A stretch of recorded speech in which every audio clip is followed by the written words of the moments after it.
إنه هو الغفور الرحيم.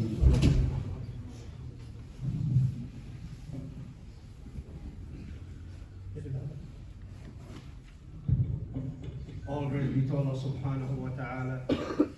We praise Him, we thank Him.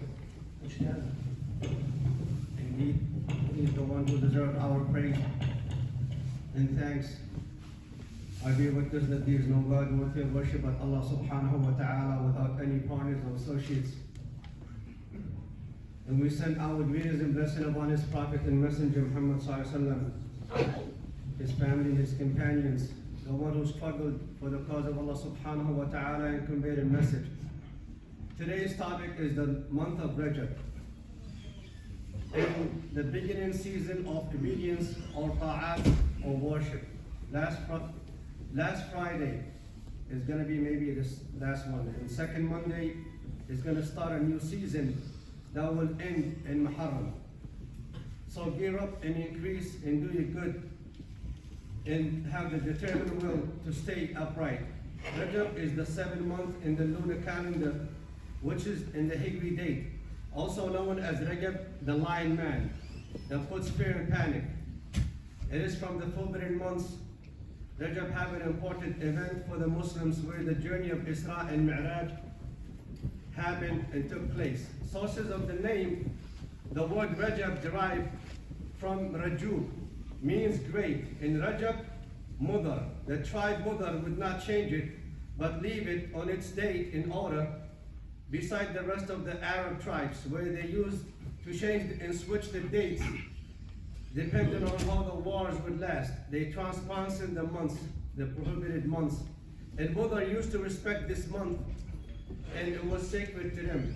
Another name is forbidden Rajab. One of the 4 forbidden months where is fighting is in these months is forbidden.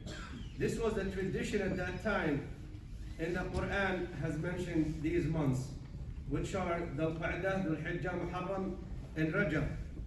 And the Prophet ﷺ said in a hadith that time has completed its cycle and has returned to its state when Allah subhanahu wa ta'ala has created the heavens and the earth. The year consists of 12 months, of which 4 are sacred. 3 of these are consecutive: Dhul Qa'dah, Dhul Hijjah, Muharram, and Rajab of Mudar, which comes between the months of Jamal and Sha'ban. Another name, the single Rajab, because it is separated from the other 3 months. They are in order, but Rajab followed after 5 months: Safar, Rabi' al-Awwal, Rabi' al-Akhir, Jumad al-Awwal, and Jumad al-Akhir. And the month of Rajab was the miracle of Isra and Mi'raj, where Allah subhanahu wa ta'ala took the Prophet ﷺ into a journey, which was a miracle, explained in the chapter of Isra and the chapter of Najm, where Allah subhanahu wa ta'ala said that the Prophet ﷺ has seen what none have seen. The miracle of the Isra is an honor for the Prophet ﷺ, which makes his heart stable, where in this journey he saw the kingdom of the heavens and the earth. And it was a great enjoyment for the Prophet ﷺ after his uncle Abi Talib and his wife Khadija both died. And this year was called the year of grief. Also, the Prophet ﷺ in this year went to the Ta'if, and the people of the Ta'if attacked him. Dear believers, there is no proof that the month of Rajab is superior or is preferred. Neither any hadith or narration that said Rajab has any special tradition in it. Only what we have mentioned. In a famous hadith that the Prophet ﷺ said that the reason he fasts Sha'ban, he replied, because it's the month where people neglected between Rajab and Ramadan. And the only virtue was for this month. That was the hadith. Another meaning in Surah Al-Imran, Yunus, in An-Nur, Allah subhanahu wa ta'ala talks about the cosmic verses that indicate the perfection of Allah subhanahu wa ta'ala knowledge and His powers, His wisdom and His mercy. Such as a difference, the nights where they're long and short, they're cold and the heat, and the many benefits on the earth for the man, and the sun, and the moon, and the months and the years and how they go by.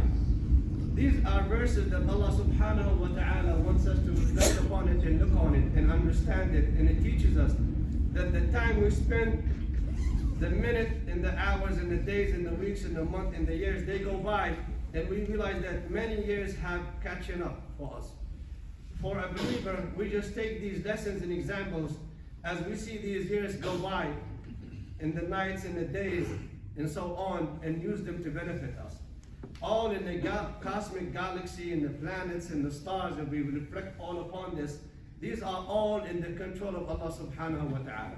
In return, they all benefit us. So somebody with the intellect should realize that all this benefits you. So the happy one is the one who questions themselves and utilize this time to do the good and do not waste any precious years in their life. And let it be in your book full of deeds and good righteous ones. Make every minute benefit you. Use it for your own good. Prayers at night, and then we wake up and we face the day. So we need to do the good deeds in the day. We used to seize every moment to benefit us. As we are saying farewell to the month and welcome in a new month, we need to hold ourselves accountable, erect ourselves and repent and follow the teachings of the Prophet ﷺ. Forbid the evil and always command the good. Each day passed by, we only get closer to the grave. To hold yourself accountable, it purifies yourself and it obligates it to stay upright and commanded to always do the command that Allah subhanahu wa ta'ala wants from you. And we must look at the errors that we had and correct them first, and determine that from now on we'll stay consistent and to seize every opportunity in this season to do the goods. It was mentioned that Malik ibn Dinar used to talk to himself, and then he forced it upon the book of Allah subhanahu wa ta'ala. And Ibn Umar, may Allah be pleased with him, he said that the Prophet ﷺ held on to my shoulder and he said, be in this world as a stranger or a traveler. Also, Ibn Umar, may Allah be pleased with him, used to say, if I sleep, I will not wait for the morning. And if I wake up, I will not wait for the night. Use your health for your sickness and from your life for your death. And we have to be very cautious. The Sheikh said this is the hadith that if you come to a land, you don't know no one. So you do everything and you will be so careful to always be mindful of what you're doing. And you're a stranger. So the wise one is the one who sees these such seasons and repent by the way and be prepared for death. We don't know when death will come. And do not let this dunya fool you. Even this world will vanish. Everything in it will vanish also. It's a resting place that we used to continue our journey into the hereafter. And Nuh was asked, alayhi salam, how do you see it? We know how long he lived. He said, I see it, this dunya, as if I entered from one door and I exited from the other door. And the Prophet ﷺ explained this dunya as it was a resting place under a tree. And then he continued with his journey. And this is the reality of this world. As we physically see it, we see the days and the nights and the hours and the minutes go by. So always be prepared to depart this dunya. Any moment. No one knows when their death will come. And always do not be seen in a place that you don't want to be seen when death comes. And do not depend on this world. And do not attach yourself to this dunya. Also do not make it as your homeland. And do not think that you will live everlasting in this dunya. This world is a resting place where a traveler utilizes and continue on with his journey. And we're still alive right now. We have the moment. We can change any era that we can change in ourselves. We are the only one that can do that before death comes. So first yourself, and always train it, as the Sheikh said, to always do the good.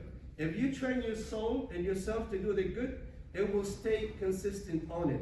Otherwise, it would follow the desires it wants, and we know that the soul always loves desires and only follow it. Jazakumullah khair, and do not forget, brothers and sisters, around the world. الحمد لله رب العالمين. يا ربنا لك الحمد كما ينبغي لجلال وجهك وعظيم سلطانك. نشهد ان لا اله الا الله وحده لا شريك له ونشهد ان محمدا عبده ورسوله. اخيرا يا اخوه، حتى تثبت ما قلناه في الخطوه الاولى وترسخ، وكاننا او نختصر المساله بمحاور. اولا محور التفكر، يتفكر الانسان بالليل والنهار. لا تجعل هذه الاوقات تمر ذلك. في الآيات التي في آخر سورة آل عمران قال النبي صلى الله عليه وسلم: ويل لمن قرأها ولم يتفكرها إن في خلق السماوات والأرض واختلاف الليل والنهار لآيات لأولي الألباب من هم الذين يذكرون الله قياما وقعودا وعلى جنوبهم ويتفكرون في خلق السماوات والأرض ربنا ما خلقت هذا باطلا سبحانك فقنا عذاب النار.